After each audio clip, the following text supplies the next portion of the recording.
markii dagaalkii ay dhaceyd ama statenkii uu dee magaalooyinka Somaliland hadda ka dhacay runtii anagu magaalada Hargeysa aanu joognayo dee madaafiicdu waxay ugu dhacaysay diyaaraadku roobka marka waxaan ka mid ahaa dadkii ku dhaawacmay magaalada markii ay diyaaradii markaa jeesatay ayaa qofkii u horreeyay dadku way sii yaacayaan markaa iyagu markay laakiin anigu joogay kor baan kala socdaa ayaan runtii soo dhaqaaqay geedkii anigu aan ka kacay baan markaa dadkii ka bilaabay waxaan markaa la kulmay 25 qof oo markaa ay dishay dabeetana maalin kasta anigoo arday ah oo dee ordayo oo dhinacna dee ka ciyaaraya ayuu maalin kasta ama 2 ama 3 jeer markaan guriga soo galo wuxuu oran jiray maxamedow aaba gacanta ii dhib buu oran jiray waa jireen runtii dee dhacdooyin kale oo ayada lafteedu xasuusteeda leh oo 87kii annaga oo intaan Muqdisho markaan tegay ayaanu khuruuj u baxnay anagii qolo Yamaniya oo 5 Soomaaliyeed Soomaali Yamaniya markaan u baxnay markaa maalin sabti baan baxnay maalin Isniina baan laga soo xidhay markaa way noo diideen runtii duhurkii inaan tukano shalambood markaan maraynay baa casarkii noo gaaray casarkiina way noo diideen inaan tukano بسم الله الرحمن الرحيم السلام عليكم ورحمة الله وبركاته إلى بمهتسن مدن أو ونكسن متيستين لجو شكريه ورالله يوصل هذا أدبني كوم هذا علينا أدون كمالك استودك جوكتان وإني سلامينا وبرامج كيني قيمة بدنا وآلابة أذكر سعودرتين ميديا سفير كإسلام كا ما أنت وحشرف فرحة إكرام إنه إن هيسنو متك مدى علماء الصوماليات وقت بدنا الدعوة الصوماليات كسر جري وشيخ محمد علي قرله وسؤالها سفير كشيخ هذا الشيخ برامج كان حساب بدنا إذا كله ما أنتنا شيخ أيام نوع السمن أو سفر قابن مقادر نيرومي نويمد إن شاء الله تعالى إن أرمي سودا ماذا نورجينا شيخنا وكوس دويننا ميديا سفير كإسلام مركوري الحمد لله رب العالمين والصلاة والسلام على أشرف الأنبياء والمرسلين سيدنا محمد وعلى آله وصحبه وسلم وبعد سفير كإسلام iyo walaalaha Soomaaliyeed meel kasta oo nagala socdaanba waa salaamaya waxaan leeyahay assalaamu calaykum waraxmatullaahi wabarakaatuh waana ku dhawahay barnaamijka aadna waan ugu faraxsanahay inaynu maanta halkan aynu ku kulamo الله كبرك يا شيخنا وكاجا مهد إلينا سان لو أقبش وقت كاجا قالي دراديس وكاجا مهد إلينا شيخنا شيخ محمد علي قرله جامع والقرنية وما أنت تعريف بدن يومباهنا إن بلشة لصيبرو لكن أرض ذي وقت قدر دعوة كوجول سوجرتي أو ضح بريسي يكوا وحكابرتي أيك وحسيب بريدتك يكوا هو ذا كابرتي ميديا كابرتي وحجع على هايين إني بالشيخ محمد علي قال لي وكما تاريخ ذيس إني برتان سوده وشغنا الحمد لله ورا الأنوجو وحن كل شيء أرتمج عيجو ومحمد علي جامع أما محمد علي قال له علي قال له أبهي ما أنا أنا استيد أبهي بعلي قال له لورين شري مركب محمد علي قال له أما محمد علي جامع حدي قال له ليش كده يوم أنا يستع أنا وحن كل شيء koonfurta ama miyiga Hargeysa ka xiga koonfurta ama xagga hawd ama januubka ka xiga ayaan ku dhashay taariikhdu markay ahayd 1969 waxba lama qori jirin laakiin hooyaday iyo abhay waxay sheegeen xilliga kacaankiisa yaad barra u dhashay inaan xilliga dhashay ayay ii sheegeen halkaasaan ku barbaaray hawdkaas saraan runtii aan u sii gudubnayo kaamidle iyo awaare hoosteeda meel dhulkaas sugumaan la yiraahdo iyo dhulkaasaan runtii ku soo kacaamay markii dambe haddana xaggan hoose ayaan u soo kacnay 76kii ayaan miyiga quraanka ku bilaabay 79kiina magaalada Hargeysa ayaan u soo gudbay alxamdulillah halkaasaan markaa quraanka ka bilaabay iyo tacliinta asaasiga macallin loo jiray macallin jaamac ama jaamacadin la runtii iyo macallin kale oo hadda magaciisa aanan xasuusnayn ayaan quraanka ka sii dhameystay anigu ma ahayn dadkii galay iskuulada galay xilliga lodkayga iskuulada ay galeen anigu maan gelin markii quraanka iyo Soomaaliga iyo xisaabta iyo inta aan tacliinta yar asaasiga aan ka qaatay madaariska waxaan markaas anigu la xiriiray xalaqaadkii masaajida iyo kutubtii lagu akhrinayay halkaasaan markaa xalaqaadka iyo cilmiga iyo funuunta kala gedisan aan kala kulmay sida jaamaca oo xilliyada markaa ahaa jaamacado runtii isku jira ahaayo culimadii soomaaliyeed ee galbeed loogu tegi jiray oo dhammi dagaaladii 77 awgeed marka ay xaggan ugu soo wada qaxeen oo ay Hargeysa yimaadeen halkaasaan markaas anigu aan kala xiriiray ilaa imikana saasun baan ugu dhex jiraa anigu runtii marnaba meherad ganacsi ma yeelan meherad ganacsina kama shaqaynin howlahaasum baan runtii ama waxbarid iyo waxbarasho ayuumaan runtii ku jiray ilaa yoomana hada wabillahi towfiiq waa maasna sheeqana haddaan noo sii raacisid sheekh maxamed cali gaarle awlaadiisa iyo reerihiisa alxamdulilah walaal waxaan leeyahay laba reer caruurtayduna waxa weeye 17 caruura ayaan leeyahay ilaahay ha xifdiyo ilaahay xaqa iyo diintana allah ha waafajiyo amiin allah ku barakeeyo sheeqana waxbarashadaada dugsiga quraanka markaan kasoo bilowno oo waxbarashadii halka kasoo qaadno tusaale ahaan waa noo sheegtay macalinka quraanka haddaad nagu sii raacisid quraanka markaad baranaysay oo barashada quraanka aad ku jirtay waxaa dhici karta inay jiraan dadka markay wax baranayaan meelo waxaa jira ku yara adkaada carabkiisa oo quraanka xaggiisa la xiriira kaftankii caruurta iyo markii la ahaa dhalinyarada ahaa haddaad nagu raacisid wallahi walaaleen kolley dee qur-aanka markuu qofku dhalinyaro yahay uu yar yahay ee uu baranayo runtii dee waxyaalo fara badan baad runtii xasuusanaysaa masalan markaan bilowga ahaa dee anoo inaacdayn maraya ama suuratul kawthar maraya waxaan u haystay marka inaan meel sare runtii aan gaadhay ayaan u haysto wax badan bay lahayd way sii socotay alxamdulilah suuradaha runtii mar walba aan xasuustay ay igu adkaan jirayna suuratul qamar ama iqtarabat isaacatu wanshaqa alqamar suuradaasaa runtii suuradaha igu adkaan jirtay marka markastoo aan marayo amaba aan akhriyayo runtii waan xasuustaa inay suurad igu adag ahaan jirtay allah ku barakeeyo sheekhana inaad cilmiga barato culimadii soomaaliya hoos tagto oo maantay culimada soomaaliyeed qayb ka tahay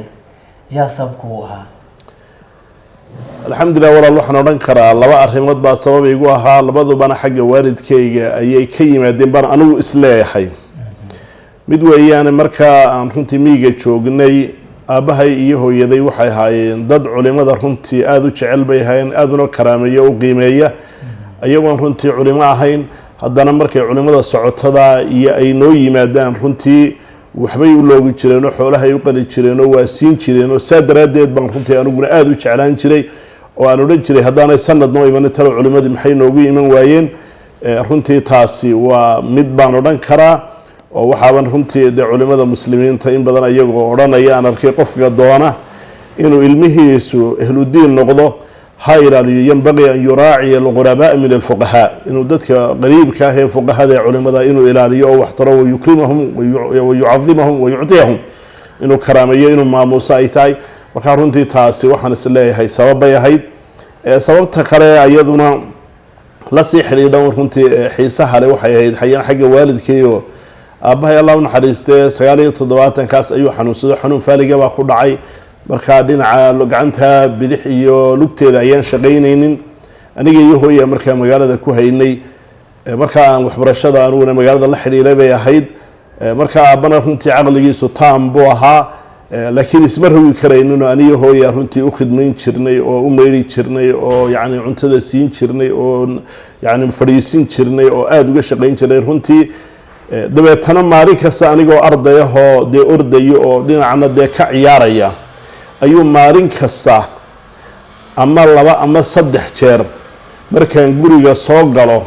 wuxuu odhan jiray maxamedow aabba gacanta ii dhiib buu odhan jiray dabeedna gacantaan u dhiibi jiray wuxuu odhan jiray aabba kitaabkaagu ha ku anfaco kitaabkaa markaan baranayay hooyo runtii dhinaca joogta ayaa yara ereybay ayana aanay gefi jirin ay odhan jirtay waxay odhan jirtay kitaab qur waxba u tari maya kasabkana ugu ducee markaa ma raaciyo isagu kasab laakiin isagu wuxuu aabba kitaabkaagu ha ku anfaco ayuunbuu yidhaahdaa runtii waxaan isleeyahay uun karaamadaa hore waalidkaagu runtii uu karaameynayey dadka culimada iyo ahludiinka iyo ducadaa runtii uu ku ducaynayey ayaa runtii sabab u ahayd hooyadayna runtii guri dambayskeedaan ahaayo in badan bay ii ducayn jirtay ilaa markaan yaraa runtii aan xoolo jirka ahaa way ii ducayn jirtay maalin maalmaa ka mid a anigoo maqal la joogo oo runtii si fiican maqashu waa adhiga yaryar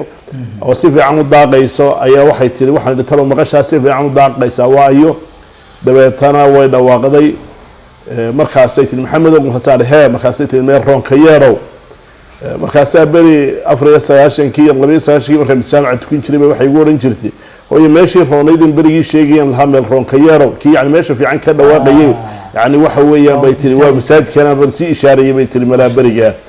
markii dambena runtii aniga hayay hooyana ayana ducadayda markay bilowdo salaada maqrib markay bilowday ilaa cishaa iga wadi jirtay marka waxaan isleeyahay uun yani dee waxa uu sabab ahaa cid aniga sida maanta carruurteenna aynu u wadno ee aynu waxbarashada u geyno ii geysay ma jirin laakiin waxaan isleeyahay uun ducada waalidka ayuunbaa sababta ugu weyn ay ahayd wabillahi tawfiiq ما شاء الله شيخنا الله كبركيو دعادينا وقبتها دعادينا أنا كونا كارمنا إن شاء الله تعالى الله كبركيو شيخنا وقت جالس أصوم مرتي خروج بدنا وياها بدنا يعني مشغول أنتها والدك كرب تاجنا دعادنا كوذين وأدقوا أود هذا إلهي سد وكاجا إنا تسعتي وحاجة تمام أنت إن أرضي برانيس علمي أما دعاء جرتو ما أنت مشغول ساعة إذا وكفرينها ميليه مشغول الدنيا ذا وحبذا يكفرين مركا أردنا سوماليات مادي دين برانيس محاط عطسيله يسودو الحمد لله runtii waxaan talooyin badan baan siinayaa mid weeyaane de waqti waliba waayihiisu iska leeyahay anaga xilligayagii runtii wax la baranayay de noocan ma dhinacyo badan bay ka adkaydo dee waxaa laga yaabaa inaanad fanigii aad u baahnayd iyo culimadii aad u baahnayd inaanad helin oo ay kugu kalifto dee inaad meel kala tagto ayaa dhacaysay marka cilmigii runtii la baranayo dee sheekha akhrinaya kitaabka wixii afkiisa marka ilaahay maskaxdaada kaga duwaaba marka xaasil kuu noqonayay iyo kolba ardayda markay wax wada akhrisaan kii ugu fahan karoona raacitaanka uu soo samaynayo runtii kutubtu way yarayd sida aan dibba aan ka sheegi doono oo mararka qaarkood baa kutubta dee gacan lagu qoranayay dee maanta waynu ognahay oo sheekhii oo fadhiyaad duubanaysaa kutubtii oo duuban baad helaysaa kutubtii oo waraqiya baad helaysaa kutubtii oo electroniga baad helaysaa runtii jaanis weyn baa runtii halkaa ku jira oon berigaa hore ku jirin laakiin haddana mashquulka maanta jira ee adduunyadu ay mashquulisay ee waxyaalahan wasaa'il tawasulkan dadku ku xidhay ay mashquuliyeen berigaana may jirin xaggaana runtii way ka wanaagsanayd marka waxaan leeyahay dhallinyarada runtii waqtigiina ka faa'iidaysta waxbarashadana mid maadiya iyo mid diiniya labadaba isku wada idinkoo ta diinigaana gacanta midig ku qabsanaya ta maadigaana gacanta bidix ku qabsanaya waxaan leeyahay dadaala waxaa runtii maanta ina mashquuliye waqtigeennii lumiyeyna wixii anfacahee ku jira unaan ka qaadano wixii kalena runtii aan iska ilaalino qofka dadaale ee waqtigiisa qiimaystaana ee qorshaysaana faa-iidu ka gaadhaya waxaa runtii aan akhriyay nin culimada muslimiinta ka mid ah hadda magaciisi waan ilaaweeye oo raggan mucaasiriinta ah ayaa wuxuu yidhi 10 daqiiqo oo habeenkii hurdada ka hore ayaa waxaan qorshaysay inaan habeen walba mudaalaca sameeyo waxaan ku dhameeyey buu yidhi 10kii daqiiqo fatxulbaari ayaan ku dhameeyey iyo ibnu kathiir buu yidhi yani markaa noloshiina iyo waqtigiina qorshaysna waqtigiinu hadduu markaa sidan ku socdo oo waxaanuun lagu mashquulayo adduunyadan runtii waxa weeyaan diin iyo adduunyo midna wax weyn ka keeni maysaan allana ha idinku sugo marka waxaan leeyahay dadaala allah ku barakay sheekhana haddaan u nimaano waxaa tahay nin hargeysa jooga inta badan sheekh hargeysa jooga oo fadhigiisu hargeysu yahay marka maxaad jeclaan lahayd markaad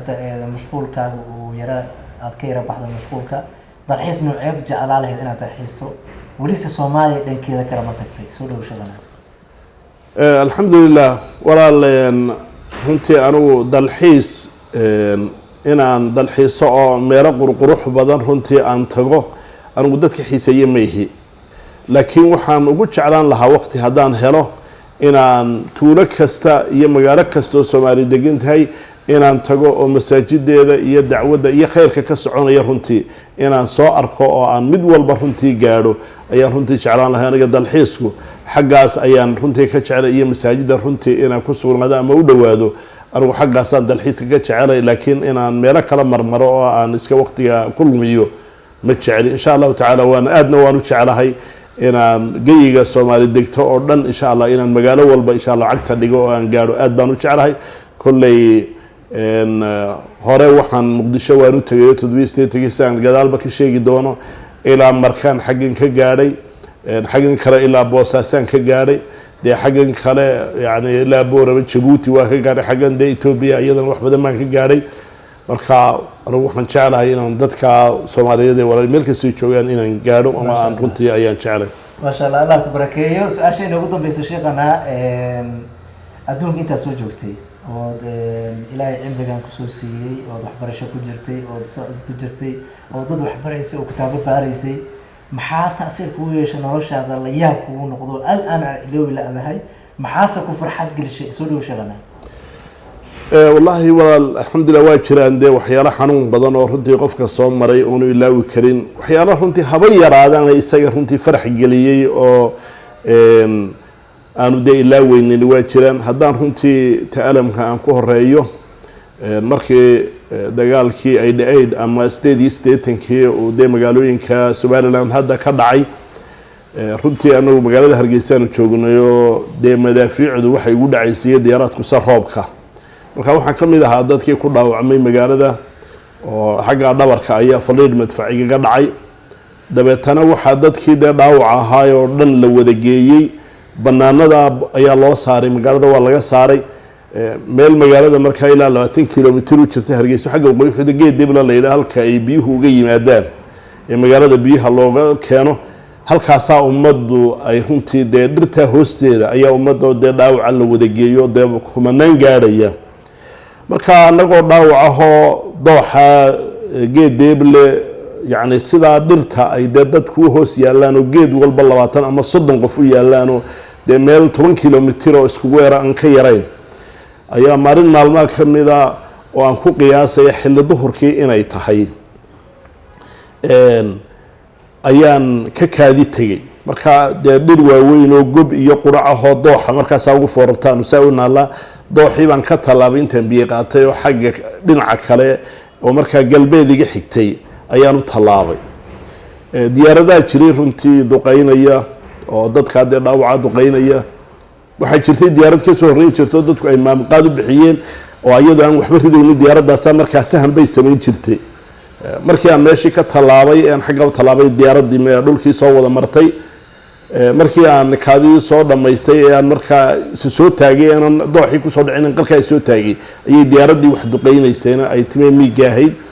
dabeetana hal bamba ayay ku dhufatay meel yar oo daawooyinkii wuxuu yaaleen oo xoogay ilaa 500 talaabo noo jirtay haddana mar labaad bay soo jiiraysay anu markaa waan daawanaya oo dee waan eegaya waan arkaya geed nagu dhawaayo ilaa 20 talaabo noo jiray ayay markaa qolo jaadlayaale ay deganaayeen oo gasnuur roorin jiray ayay ku dhufatay iyana xabad bamba ah 7 jeer oo dambe ayaa intuu soo laabo meel dhow ka soo laabo ayuu sida geedkii aan ka tagay intuu dhaawac jiifo uga qabtay ayuu saa u mariyay rasaasta dadkii runtii anigu aan daawanaya waxaan u jiraa ilaa 50 talaabo ayaan u jiraa meesha ay duqeynayso marka si fiican mar daawanaya halay ka soo jiireynaysa oo arkaya say u marinaysa waan eegaysa saan weegaya dadkii markay ku dulacday wada dhaawac weeyaan dadkii ki gurguran karay gurgurad ku soo baxay ki orad ku soo bixi karay orad ku soo baxay markii ay diyaaradii markaa jeesatay ayaa qofkii u horeeyay dadku way sii yaacayaan markaa iyagu markay laakiin anigu joogii kor baan kala socdaa ayaan runtii soo dhaqaaqay geedkii anu aan ka kacay baan markaa dadkii ka bilaabay waxaan markaa la kulmay 25 qof oo markaa dishay oo dhintay oo markaa dee badiyada garanayo hebel ko laba saddex tiriyay markaa dhaawac tire malaysa markaa dhaawac si dhaawacan ama dhaawac markaa dadkii dee fayoobaayay dadkan dhaawac la joogay dhaawacday runtii dee aad iyo laxad bay u tira badnaayeen wax markaa runtii dee xasuustayda mar walba ku soo noqnoqda weeyo oo runtii dee xaadiisa runtii aad adag bay ahayd dee dumar badan oo markaa dhaawac ah dee runtii ay qaarkood maasaa ka dhacdo qaar lugaa ay ka jabiso mid ka mid ay ku barooranayso alla quruxdaydii baan runtii soo dul istaagay waxaan isdul taagay ruux kale oo walaalkeeda dhaawaca dhintay iyaduna aad u dhaawacan hooyadeedna dul joogto marka hooyadeeda baroorayso turay sabarsiinayso hooyo iska sabir ilaahay baa khayr ka dhigi doona marka xadiidadaasi runtii xadiidada markaa aad iyo laxaad igu culays badan bay ahayd mar walbana runtii waan xasuusta sidii baana igu muuqataa oo yacni dee dhacdada iyadoo si u dhacaysay runtii maskaxdayda ay ugu sawiran tahay waa jireen runtii dee dhacdooyin kale oo ayada lafteeda xasuusteeda lahoo 87kii annaga oo marka intaan muqdisho markaan tegay ayaanu khuruuj u baxnay annagii qolo yamaniya oo 5 Soomaaliya nin Soomaali yamaniya markaan u baxnay marka maalin sabti waan baxnay maalin isniina baan laga soo xidhay marka way noo diideen runtii duhurkii inaan tukano shalambood markaan maraynay baa casarkii noo gaaray, casarkiina way noo diideen inaan tukano. waxay nagu soo shubeen ama na soo geliyeen godkii jilaco bay na soo geliyeen 5tii galabnimo ama 11 saac halka san looga yaqaano. halkii muddaanu runtii ku xidhnayno oo ku jirnay waxyaalaha laba dhacdaa runtii ugu la yaab badnaayo waxbaana laga qori jiray oo nala weydiin jiray. waxaan la yaabay runtii qofka sida dembi loogu samaynayo amaba dembi loogu maleegayo xilligaa runtii nimankaa sirdoonka ahaa ee runtii Soomaaliyeed dowladeedii waxyaalaha ugu badan ay weydiin jireen waxaa ka mid ahayd lacagtan aad ku socotay ku qoristay xageed ka keentay. dabeetana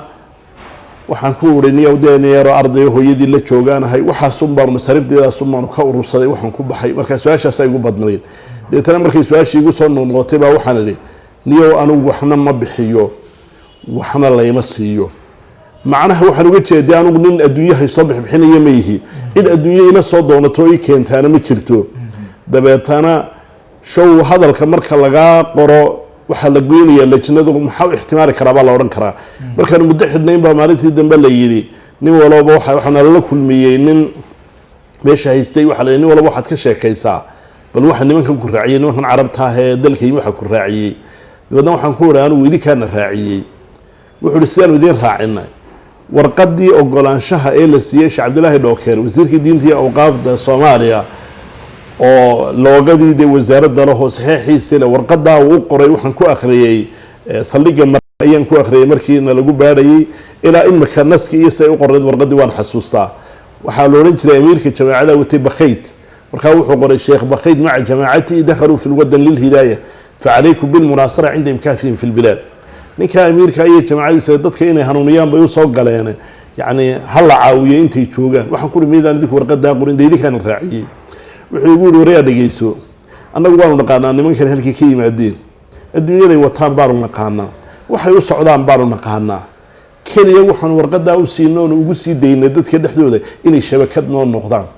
oo kuwa halkan joogay la haysta ee aanan ogeyn kuwa la haysta inay shabakadan ku soo dhacaan baan ugu talagalay shabakadiina shantiina ku soo dhacay buu maanta anagu intaas ma aanu go'adkay wahaabu way iska hadlayay wuxuu la socday iyo waxay wadeen toona ma jireen laakiin de wuxuu iska dhaadhiciyay un bay hayd taasi mid bay deetana wuxuu yiri nin walba waxaad keentaa nin ganacsada oo la yaqaano ama nin dawladda u shaqeeya nin runtii raggii aan ku wada jiray kamid ahaa ayaa markiiba baxay isagu ninkiiba markaa u soo sheegay meel reerku ay deganayeen nin Allah u naxariisto dhintay oo Cabdiraxmaan Qowdal la oran jiray oo wasaaradda waxbarashada ahaa markiiba halkii igu yimi wuxuu soo saaray wala soo saaray nimankii wax ka qorin jiray baa soo garab fadhiistay way waraystay waxa ninkan meed garanaysaa wuxuu ninkan waa laga yaabaa in yaro inaanan diinta Muqdisho joogay inuu dhashay laakiin deewaanna u helnay waxay la badamiinaysaa wuxuu waa damiinanaya sidii wuxuu qaban ku damiinanaysaa markaas ay yiraahdeen suudi wuxuu qabay akhriya dabeetana markaas warqad la soo qaaday warqad qoran waxa ku qoran 20 qodob oo dambi ah yani urur xaraam caynkaas uu ka tirsan yahay waxa igu la yaab badnayd markaa runtii taan soo qaatay waxa weeye waxay yiraahdeen ninkan diintu ka horjeeda oo muxuu ka horjeeda waa sadaqadiid ninkan hadal cad baa wuxuu ku yiri waxna ma bixiyo waxna la yima siiyo aniga ujeedadu waxay ahayd waxba ma bixiyo waxaan haysto bixiyaa ma jirto cid waxay siiso adduunyada keentaana ma jirto laakiin ayagu natiijo ka dhaliyeen hadal cad buu ku yiri bay yiraahdeen waxba ma horu ma bixiyo cidina waxba ma siiso marka macnaheedu waxa sadaqada ma ogola marka diinta islaamka buu ka horjeedaa ninkan dambi bay runtii iga dhigeen marka waxyaalaha runtii la yaabka badan bay ahayd haddii la yiraahdo maxaa kugu farxad badnaa runtii kolley runtii 2002 baan filaya de markaan xajiyay fariidada runtii gudashadeeda aan Kaabadii iyo runtii de dhulkeeda hirlaantay farxad weyn bay markaa runtii ay ahayd waxa runtii ka sii horeysay arrin roob basiid oo sidaan sheegayay xilliga anagu de isdeetabaadkii iyo kutubta iyo wayska yaraydo mararka qaar kood gacanta lagu qoran jiray cumdahan u dhigan jirnay dabeetana anwarul masaaliga iyo faydulilaahi maalik baa markaa wax shuraaxa la hayay markaa waa soo qaban waaye qoraal baan ku samaysan jiray markii dambe oday iyo adeera oo mii jooga ayaa neef ariyahooda sekada arigiisa ka baxay buu soo diray nin madriba soo iibiyay wii kan wuxuu adeera ku soo diray lacagtaas oo neef sekaab ku soo diray lacagtiisa u dhamayd ma garanay imka tirada yahayd intaan qaaday baan maktabad halkan Masnuur agtiisa ku taalay city center xagga u soo jeeda halkaa dhexe ku ooli jirtay oo macruuf ahayd ayaan oo meel sandaqada ku taalay ayaan la imasan war misaarig ma haysaa markaasuu yidhi haa markaasaan ku waa imisa intii aan sitay neefka ariga noqday ayuu guri weeyii waan siiyey kitaabkii baan ka qaatay markaan 2-3 cisho ka maqnaa ayaan ku soo noqday maktabadii aan wax kala weydiinaya markaasuu ugu yidhi wariyaa wax dhageyso kitaabkii maalintii aan warkeeda iga iibsatay lacagtiisu intaa ma yahayn lacag baa ku raacay lacag uu ka badan yahay qiimihiisu intaa markaasaan ku odhe niyahowde aniga intii aad siisay intaad ii sheegtay waan ku siiyey intaas sumaana sitay wax kalena ma siinin waana qiimaha aad ii sheegtay waan ku siiyey wax kale oo ugu leedahay ma jirto runtii markaan helay aad baan ugu farxay runtii kitaabka wari maskaxdayda uu ku sii jira marka uu hadana yiri kitaabka qiimaha ma waan ka naxay deetana si degdeg baan maktabadii uga baxay dib ugu ma soo noqonin ariyo ka baqanay kitaabka inay ugu qabsadaan runtii dib dambe isaguma soo noqonin maktabadii ilaa bari dambe oo la weynaaday mooyaane ariyo ka baqanay kitaabkaas ay kugu qabsan doona ma sidoo dib dambe isaguma noqon marka iska wax yar oo basiid oo runtii lagu farxaabay ee dhinacna runtii ka weyn Allah ku barakay sheekada waxaan soo qaatay mar dhaxdaas sheekaasna igu sheegtay haddana warkaaga ku jirtay waqtiga xogaa reer waqooyiga iyo reer koonfurka waqtiga xaggooda dhib bay ku qabaan oo hadda tiraahdo 11 subaxnimo ama 11 iyo imaada qof tiraahdo waxa ay tiri wuxuu yimid karabtu yimid marka halkaas ka waran maxaa dhib ka aragtay wallahi dawal isweydaarkaas marka qaarkood waa dhacaayo ayaan dhaweyd bay ahayd oo saaxiib nahay baa ila balamo wuxuu yiri 11 hayno ahaato halka 11 hayno ahaato buuri ana de barqadii duhur ka hor baan 11 saacad duhur ka hor baan ayaan halkii soo fadhiistay ninkii markaas waayay iman waayay de waa masaajidkii baan iska galay casarkii baan la hadlay niyo maxaad igu jartay inta sheekh ma gaarin buu wali 11 ma gaarin buu igu yiri hadii kula ballamay war xageedii rabbi 11 maanta halkii baan taagnaa marka isweydaarka noocaas ah intii uu dhacay imka laakiin dad weyn baan noqon hada waa la soo qabsanaynaayo iyo runtii dhalinyaro fara badan oo imka halkan igula kulantay oo runtii 200 aan ka yarayn oo yiri duruustaadan dhageysanaa meelo kala gedisan ka yimi ayaa waxay ugu leeyahay sheekh kelmado badan oo Soomaali ah oo aad ku hadlaysaabaan ayaanu garan weynay bay yiraahdeen marka mid baa wuxuu ugu buuggii baa iga maqnay qoraal baan ku sameeyay oo inaan dib ku weydiiyo baan doonayay runtii halkan imika waxyaalo fara badan baan ayaan dhalinyaradii weydiiyay oo ay sheegeen marka duruusta dam insha Allah taala waa ku soo dari doonaa insha Allah taala Allah ku barakeeyo sheegana waa maasan tahay Sheekh Maxamed Ali Jaamac shaqaale loo yaqaano waa culimada Soomaaliyeed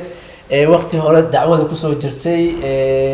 waqtigaana ilaahay cimri siiyay soo gaarsiiyay maantana ilaahay fursad qaali ah siiyay oo kula kulanay magaalada Nairobi oo safar ku joogo